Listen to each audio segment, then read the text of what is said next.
Alright, installing a third generation Toyota Sienna Journeys off-road lift kit. 3.5-inch lift kit, and go over the details of it. This is a 2013 all-wheel drive.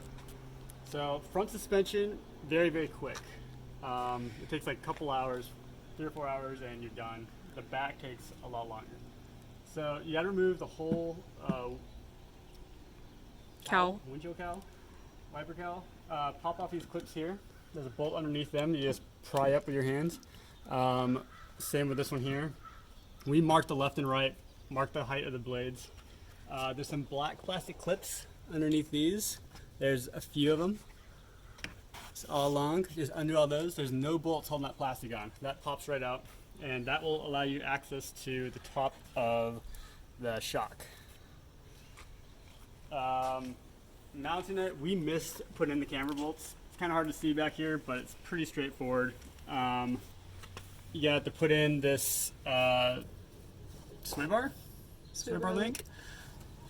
I don't know if you can see it or not, but there's 2 bolts down here. The top one is a camber bolt, which is they provide in the kit.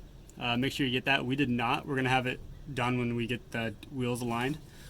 Other than that, this one's pretty straightforward. I think if there's any other stuff we did on this part. Then towards the back is a little bit more of a job. So basically with the back, the end goal of the back here, I'll use the Journeys off-road instructions to give a guide. Basically what you want to do is we're adding in a spacer up here, we're adding in a spacer right here, adding a spacer here, and then there's also a spacer above the differential. That's the end goal. We're going to go through this just to make sure we cover all the topics. Remove the axles, remove the drive shaft. The drive shaft unbolts. You have to remove the whole differential. Undo those 4. We still haven't tightened them down, so if they're loose, don't take it out on me. The front has the same 4. The other side has the same 4, and then that drops down. There's a vacuum hose right here, as you can see, and there's a plastic clip on top. Both of those come out. Plastic clips, and pretty much it. So that's how you take the differential out. Loosen the bolts on the drive line is what we've heard. It's not specifically in the instructions, but that's what we were seeing was just loosen them up. It allows it to slide back and forth. Bolts there. If it's needed.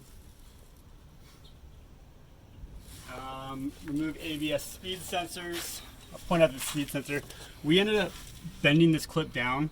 The thing is, we're adding 3.5 inches right here. So we had to kind of work through it. You see this one back here is not even connected, which just kind of get by. We bent it down because we're going to have the tire coming up here, so wanted to keep the top one in there and guide it. The e-brake can get disconnected up in front of this area near the drive line. We did not use this bracket. It's tight, but the car is in the air right now, so it will loosen up. A little worried about the rub right here, but it is what it is. We'll see how it goes and keep an eye on it. The brake lines were tough. They were pretty corroded originally, so we had to recommend a line wrench for these. We were going to strip them if we used a regular standard 10mm open end on it. So go with the line wrench or the vice grips, 4LW Irwin if you want to get that one.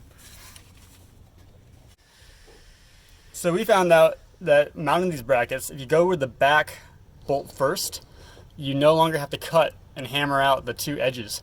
We started with the back bolt, and by tightening it down, it pulled it up into place. So it started at an angle, and then as we tightened, it slowly kind of lifted into place. The other side, we had a floor jack that we put underneath it in case that doesn't work, and we jacked it up to jack it into place.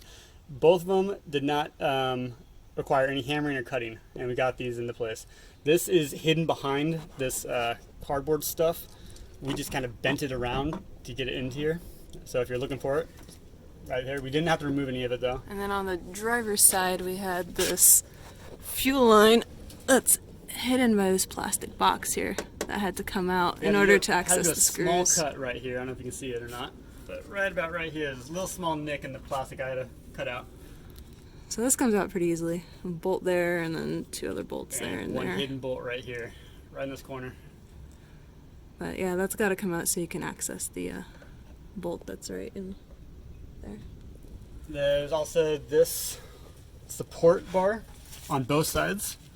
Not in the instructions, but this little support bar comes out. Pretty easy. Just bolt on the bottom, bolt on top. Pretty straightforward. Let's go around to the other side. Maybe there's a little more room over there. What are we missing?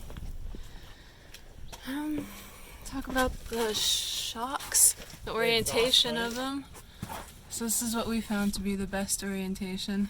You bring that rubber gasket and put it on top and basically keep it exactly as it was in the car before just now with this spacer. And this was the spacer orientation we put. One thing, this rubber gasket here, this is actually up on top on the actual car frame up above. We pulled that out, we put that here. It's metal to metal top of this extension. Let's see if this is open. Oh, that's not open. Can't see nope, too need much. a screwdriver to get that out. Yeah, there's not much to look at though. Metal to metal, that black extension box is bolted directly to the metal. There's a washer on top of that, and that just squeezes tight. This opening here faces outwards. Mike told us this faces outwards towards the tire. The reason is you can now get to this and change it out. There's an Allen key on top that'll hold it still, and it's a bit of a pain to figure out the left and right. This black angle right here needs to angle towards the bottom of the shock too. It's either going to stick up or it's going to stick down, so just make sure it's the one facing downwards.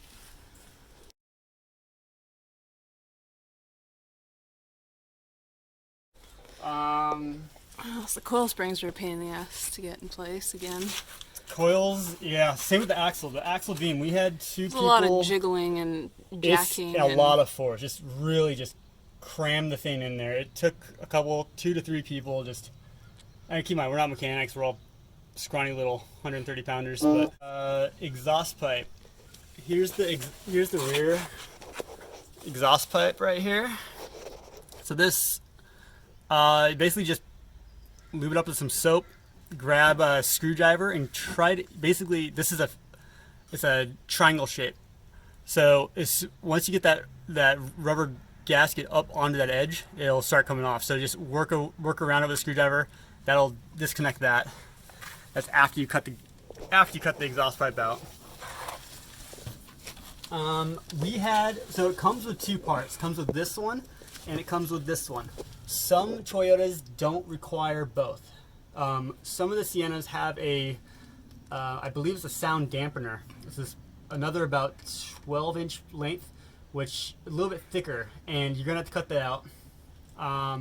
If you do have to cut that out, you use both pieces. Cut the straight one to length. You can see it's right next to the CV axle, but again, the car is in the air still, so should get a little better. It went together amazingly easy. Almost debated putting brackets on or not. The differential is pretty easy too. You can see those 2 are the spacers there. It was pretty simple. Differential has to come out all the way. There's no way to lower it and then do the work around it. So over there. Don't tighten this thing to 70. Obviously, there's nothing in there that's supporting it. You'll just squeeze this down forever, pretty much. I think that could be an improvement for the Journeys lift kit right there. This seems a little bit weak. I think probably everything. I'm sure there's a bunch of secrets. Feel free to reach out and I'll try to answer them if you have any questions. But overall, it seemed like a really good kit. And of course, we have not put a single mile on it yet, but we're about to put the wheels on. All right.